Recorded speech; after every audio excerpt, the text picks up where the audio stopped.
Welcome to the Mike Falleur Coaches Show. Coach, you take the Grizzlies to Little Rock. This is 2 weeks in a row that you're having to travel, but you do come away with a 19-0 victory over the Little Rock Central Tigers. Defensive game to start with, but second half things changed a little bit. Yeah, again, my hat's off to our defense, our coaches, our players, playing extremely hard, doing things really good. And what I was really proud of Friday defensively is we went in with out one starter, Darius Carson and Robert Stokes and Austin Anderson, and we moved the outside linebacker Tyreek Perry down there, and they did a great job. During the game, Matthew Jackson, we thought had broken his hand. We found out Saturday it's not. It's just a real bad bruise. So now we've got another young guy in there, Elijah Taboo at corner, and we moved Trey to safety. And then Deuce, Derek Wise, has a terrible sinus infection. His eyes are swelling shut, and he comes to us at halftime. Coach, I can't see. My head's blurry, whatever. So now Roberto Del Rio comes in, and he's playing, and those guys, you couldn't tell the difference. So, not only did we win a game, not only did we have but we had some young guys step up that down the road's going to help us as we go. Offensively, we moved the football. I mean, the first drive, we're on the 7-yard line in 3 plays, and then we have a bad handoff and fumble the football, and then we get down there again and we get a penalty that moves us back. Just things that we're doing to ourselves that takes a game that should have probably been 20-0 at half, and it's 6. So, we've got to get better at that. Coach, it's your second long road trip, and this game was really similar to the Bryant game as far as the score goes. You pitched another shutout. Offense didn't really get cooking until the second half as far as putting some points on the board. But when you go on a road game like this, kind of take us through the process on a Friday, what you and your team go through. Well, we want to keep it as normal as we can keep it in semblance of what we do when we're home. The one thing that you can't do is you have to leave school and drive. So Friday we got them out for a lunch. They ate lunch here. We left at 12:45. We drove to Hendricks. We've got a good relationship with those guys. We have 2 kids that are from Northside playing there, and then I have a nephew that's there, and so we do a walk through there, and then we eat our pregame meal about 3:30, the same we would as if we were here. We get back on the bus, and in this case it's about a 45-minute ride to Central, to Quigley Stadium. We get there and we start our routine, which is at 4:45. The first group starts getting taped, then we go through it. First group's out on the field at 5:45, and just try to go like we normally do, so it's as normal and those guys are in a routine as it can be. Well, you mentioned some of the changes that you had to make with the players that were hurt. Darius Carson wasn't able to play, and the guys that you moved around, and they really stepped up and did a good job, Coach. We were really aware of that in the press box beforehand, that you were going to have to make some changes. And Elijah Taboo that you talked about, and he's played a little bit for you in the last few games. He's a good ball player, and Tyreek Perry is a very skilled ball player where you can move him around a little bit. The game, like I said earlier, was really similar to the Bryant game. This time you take the kickoff, but you go on a great drive. You get it all the way down, like you said, to the 7-yard line, and you got a bad connection there and get a fumble. A turnover. What does that do to your offense? Because when you get inside the 10-yard line, you want to get some points out of it. I don't know. I used to think you could think what these kids think, but in today's world, it may not bother them at all. I don't know. My fear when that happened Friday, and if you go into the next series with Central, they caught us in a stunt, and they actually scored. But there was a holding penalty. So, my fear is that, you get a team that maybe you're better than, and all of a sudden some big things happen for them and against you, kind of turns that whole momentum and gets them excited. Now you're in a fight that you didn't need to be in. So that's more of a coach's thing. I don't know if the kids really think about it or not, to be honest with you. Well, you're right. It is a momentum game, and especially going into a place like Quigley Stadium with all the history there, and it is a little intimidating to play them. That team was 3-1. They'd won their first 3 games. That's as many games as they won all last year. We beat them last year 35-14, but they're improving. Coach Register's been around a long time. He does a great job at all the programs that he's been at.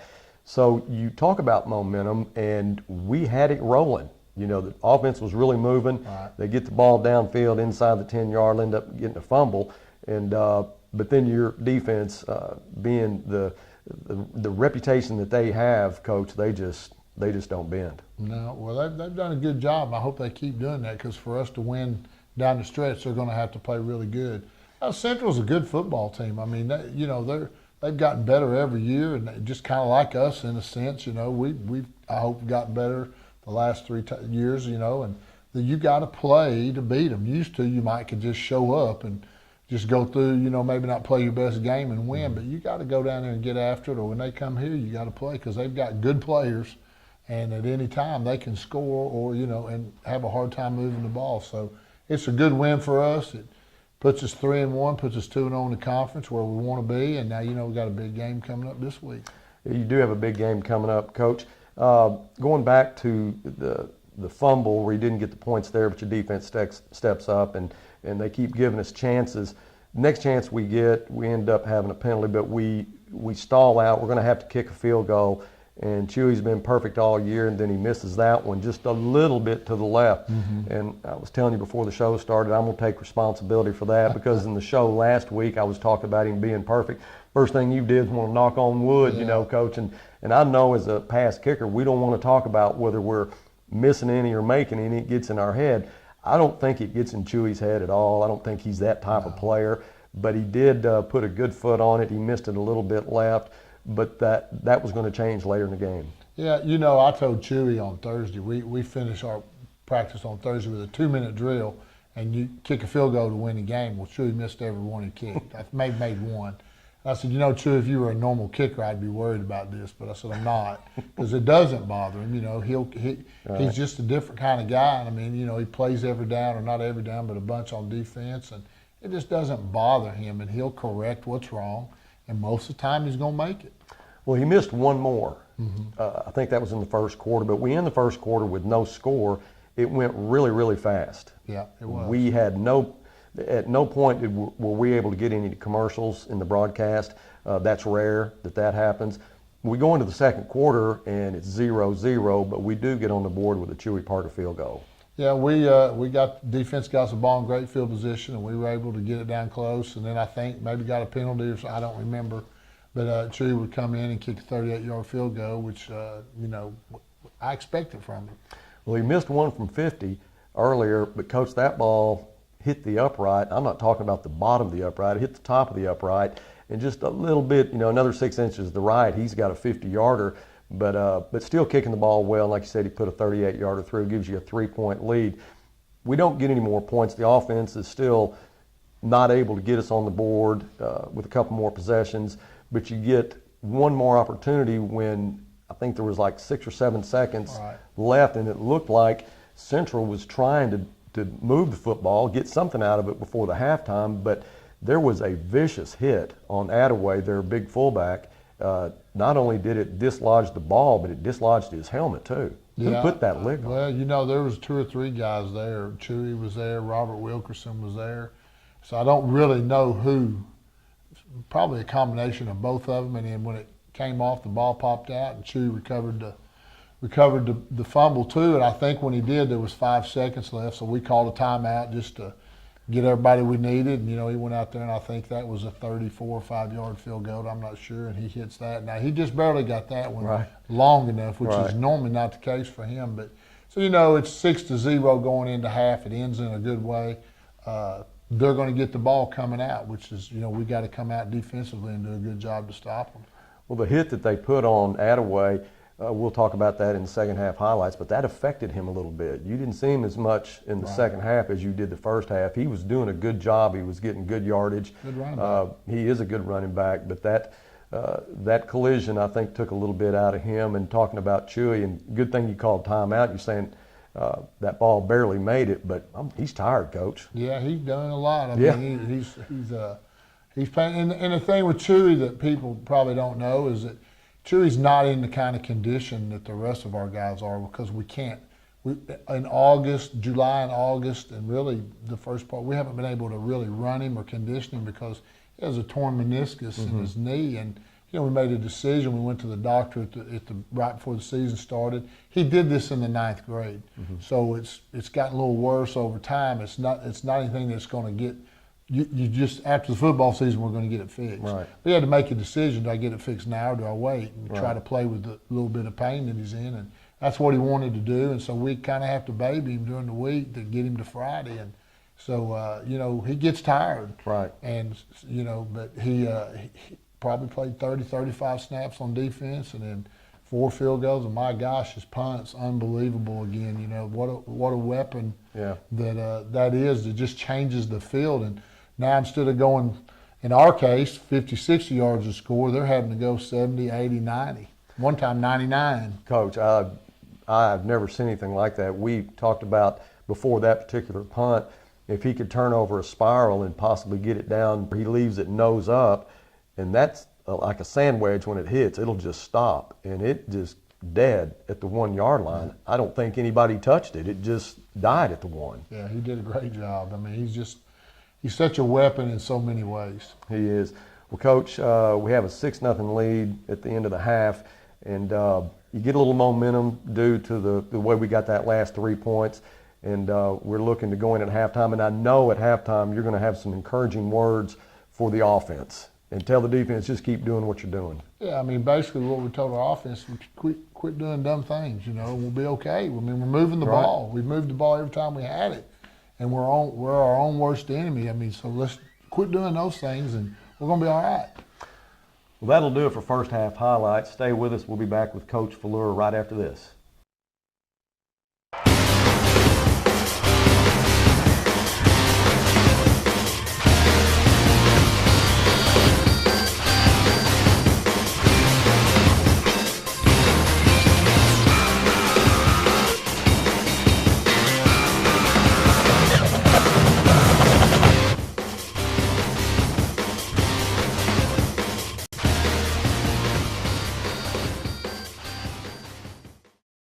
Welcome back to the Coach Falleur Show. Coach, it is 6-0 at halftime. You come into the third quarter. You're going to have to kick off. And now you get your defense on the field. You need to just do what you've been doing, get a stop. Yeah, we did. We actually came out 3 plays and stopped them. And on the third play, we had a pass interference call. Trey broke on the ball a little too early, and so gave them a first down, but we got them out the next 3 plays they had to punt. So we good job by the defense. Was that like a judgment call on that pass interference? I mean, I know you probably saw it better than we did. We couldn't tell if there was any contact. Yeah, he went through him. He did get him? He got there Okay. before the ball got there. So, but that's one of those things, a guy trying to make a play, it happens. Yeah. He's aggressive, and well, I tell you what, he not only tries to make the play, he's trying to get the football. Yeah, and if he does, then no telling what's going to happen when he gets it. We get the football back, and it's important that we get some points on the board. I'm sure you had words with the offense at halftime. Coach Frazier's made some changes. You go on a really good drive, and you end up getting a 21-yard touchdown from Robert Wilkerson. Yeah, we mixed it up, came out through the hitch to De'Aaron Robinson, came back through another hitch to De'Aaron, ran a couple of what we call our truck play, which is the off tackle, kind of the old buck sweep type thing. And then, we're down to really one back with Deuce being out. Robert works there, doesn't get a lot of reps, so he comes in and we run the inside zone, and that line does a great job. He makes one guy miss and scores, and so now we've got a little breathing room, you feel. Go for 2 on the extra point play, and they did a good job. We still felt like if we'd been able to throw a little quicker, we'd have had it, but it ended up not hurting us. Well, it looked like that you're exactly right. If he'd have gotten rid of it just a little bit quicker, it was there. You missed a 2-point conversion, so it's 12-0. Now you do have some breathing room. It's pretty much a defensive struggle through the rest of the third quarter, not a lot going on. We switch ends going to the fourth quarter, and Max takes the offense on a really good drive, Coach, and it looked like a zone read that he scores on, but that ends up getting called back. Yeah, we had a guy, offensive lineman on the backside of the play, just tackle a guy for whatever reason, I don't know. I mean, it's, when you watch it, you're just like, what are you doing? But we'll get that fixed. But it was a great job play side, and Max does a good job. It's that same play that we call truck, except now we're faking the back away in the quarterback. We just call it truck Q for the quarterback. So does a good job, and it's about a 40-yard play. So but it gets called back, And that was kind of our problem all night. You know, you want to get another score. Oh, Going yes. into the fourth quarter, you feel good, but not real good because they do have talented athletes. They're going to be able to score some points at some point, you're thinking. So you want to get that one more score. That one's called back. But Northside does a great job of not being defeated. Don't get down, and we're able to go on another drive and turn that into points. And you get it down to the, I guess, 1 yard line, and you have Robert Wilkerson do an old-fashioned dive over the middle. Is that called, Coach? I mean, is that? No, that's just the inside zone, and I guess Robert just decided he was going to dive and go over the top and get in. But you know, we mixed it up good on that drive. Greg Washington caught a couple of balls. You know, just different things running the truck again in the zone, and got it down there and gave it to Hunter Pendleton, and he didn't get in. And so we thought, you know, we need to use a little bit bigger back and give it to Robert. He does a good job. And I'm going to talk to Coach Hanson today about if we're going to give him the ball, he needs to be doing some ball drills because he did fumble it, but it was after he went in the end zone. And on the road, you never know how that's going to go. Well, he did a good job running with the football coach, and it's good to have a kid like that when you got Deuce that was having the sinus issues and allergy issues, and he came in and did a good job for you. Let's go back to the third quarter and talk about, you said Greg Washington earlier caught some good passes, and he did have a good night, but De'Aaron Robinson did too, Coach. He made some good catches, made some that were maybe if they were thrown in a different area, he could have done more with them, but he just did a good job. Yeah, I mean, both those guys. Greg's a sophomore that's getting better and better every week and does a great job blocking for us. You know, he's like any of those guys. They want the ball thrown to him every play, but, you know, that's not how it's going to work. And then De'Aaron's a junior who, you know, really has grown some, has gotten better physically, and we got to do a better job of getting those guys the balls along with Kedrick Thomas, and we got some weapons out there that we've got to spread it out and make people cover the field. Well, Coach, that's going to end the scoring. It's going to make it 19-0 after the extra point. I know you feel pretty good about where you are at this point as far as the outcome of the game. You're getting some good play out of a lot of different players, and we're trying to figure out who is the player of the game. We have to give an A to Z variety player of the game at the end of it. And you just had a lot of kids that really played special ball. Austin Anderson having to come in and do some things for you, you know, due to Dearius Carson's injury. Tanner Cross had a big night, Coach. He was all over the place. De'Aaron Robertson that we talked about. Robert Wilkerson, 2 touchdowns, did a lot on defense. And so there was a lot of places you could go with players to give that award to, but we decided that we were going to give it to Hayden Brown. He's your long snapper and your center. And these guys don't get a lot of recognition unless maybe something bad happens on a bad snap. But there was a lot of punts, and you talked about Chewy being a weapon and having to change ends of the field. He can't do that with bad snaps. No. So he was getting good snaps from Hayden all night. Hayden was downfield making blocks, and he well-deserved award for him. Yeah, I mean, you know, you're not ever going to know their names unless they mess up. I mean, that's the bad thing about being your center, your deep snapper. The only time anybody knows who you are is you snap the ball over the quarterback's head or the punter's head or whatever. And Hayden's done a great job for us. He's a great kid. He's a great leader on our football team, and that's a well-deserved, you know, thing for him, and I'm proud for him. Well, Coach, it was a good victory. Anytime you can go in and get a shutout against a team like that in a place like that, it's well-deserved. You're 2-0 in the conference. We're back to Mayo Thompson this week. I know that's comforting. Thank goodness. Yes, sir. And it's good to be home. You got Little Rock Catholic coming in. That's not a team you can overlook either. They're 1-4 right now, but they've played some tough teams, and you know it's a win that you expect to get, but you just can't look at it that way. No, we have to play good. We've played Little Rock Catholic 2 out of the last 3 years, and every time it's been a dogfight. I mean, it's been a 1 or 2 score game. They've been in every football game. I mean, the Cabot games, 35-10. That game could have easily been 21-14 Little Rock Catholic if they don't turn the ball over. So, you know, we got to have a great week of preparation. Our kids have got to understand that, you know, to keep doing the things you're doing, you take care of your business, and that means you show up to play. And you know, we've already been shorted 1 game, so we don't get but 9 for sure. So, you know, this has been a good group. They get themselves ready to play. They practice good all week. So we got to have a great week, and it's great to be home. We're talking driving home Friday about, man, I'm glad we're home next week. This stinks getting home at 12:30, 1 o'clock in the morning. Right. But, you know, our kids have handled it really well, and I'm proud of them. And now we get to come play in front of our folks, and it's homecoming. We need to take care of our business so everybody can have a good homecoming. Well, Coach, thank you for your time. Good victory. That's going to do it for this edition of the Mike Falleur Coaches Show. Kickoff is going to be this Friday at 7 p.m. against Little Rock Catholic. As Coach mentioned, it's homecoming. Do your best to get out and support the Grizzlies. If you can't, for any reason, come out to Mayo Thompson Stadium. Turn your radio on. Tune in to 98.7 for Grizzly football. The Coaches Show, Falleur's pregame shows at 6:30. Kickoffs is at 7. We look forward to seeing you here or on the radio. Until next Friday, be safe, and as always, go Bears.